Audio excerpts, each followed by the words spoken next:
دعا کے بہت سے معنی ہیں، مگر ہاں، دعا کبھی رد نہیں ہوتی۔ وہ کیسے؟ بہت سے لوگ سوچیں گے ہمیشہ تو نہیں ہوتی قبول، جہاں الفاظ کا نہیں یقین کا فرق ہے۔ ہماری ہر دعا قبول ہوتی ہے، لیکن ذریعے مختلف ہوتے ہیں۔ ہمیشہ کسی چیز کے مل جانے کو دعا نہیں کہتے۔ ایسا بھی ہوتا ہے کہ کچھ دعائیں آپ کو کسی بہت بڑی تکلیف سے بچا لیتی ہیں۔ ایسا بھی ہوتا ہے کہ اس دعا کے ذریعے آپ اللہ کے بہت قریب چلے جاتے ہو۔ کچھ دعائیں اللہ نے قبول کرنی ہی ہوتی ہیں۔ آپ کی تڑپ، آپ کی شدت دیکھ کر اللہ اس کو آپ کی قسمت میں لکھ بھی دیتا ہے، مگر وہ وقت آپ کے سوچے ہوئے وقت سے الگ ہوتا ہے۔ ایسا کیوں؟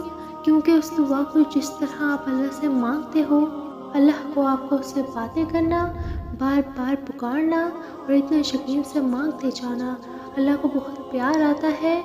پھر بس وہ آپ کی آواز کو سننا چاہتا ہے تو قبولیت کا وقت بڑھا دیتا ہے، لیکن اس دوران آپ کا درجہ جتنا بلند ہوتا جاتا ہے آپ سوچ بھی نہیں سکتے۔ آپ کا اللہ سے تعلق اتنا گہرا اس دعا کی وجہ سے اگر ہو جائے تو سوچو وہ دعا اللہ کیسے نہیں قبول کرے گا، اور جو دعا مانگ رہے ہو اس سے زیادہ بڑھ کر عطا کرے گا، کیونکہ اللہ ہمارا ایک ایک آنسو صبر میں گزارے ہوئے تکلیف کے لمحات کو اپنے پاس سنبھال لیتا ہے اور اپنے خفیہ وسیلوں سے آپ تک پہنچا دیتا ہے۔ جو ہمت اللہ کی آیات دیتی ہیں وہ دنیا میں کوئی بھی نہیں دے سکتا۔ اس لیے تو فرمایا گیا کہ قرآن وہ رسی ہے جس کا ایک سرا اللہ کے ہاتھ میں ہے اور ایک انسان کے ہاتھ میں ہے، یعنی قرآن کے ذریعے انسان گویا اللہ سے ڈائریکٹ کانٹیکٹ کرتا ہے۔ بس پھر اللہ کی محبت دنیا کی ہر محبت پر غالب آ جاتی ہے، اس کی رضا میں راضی ہونا سکون دیتا ہے، مشکلیں اذیتوں میں مبتلا نہیں کرتی، آزمائشوں میں مثبت پہلو مل جایا کرتا ہے۔ در حقیقت اللہ کے نزدیک تم میں سب سے زیادہ عزت والا وہ ہے جو تم میں سب سے زیادہ متقی ہو۔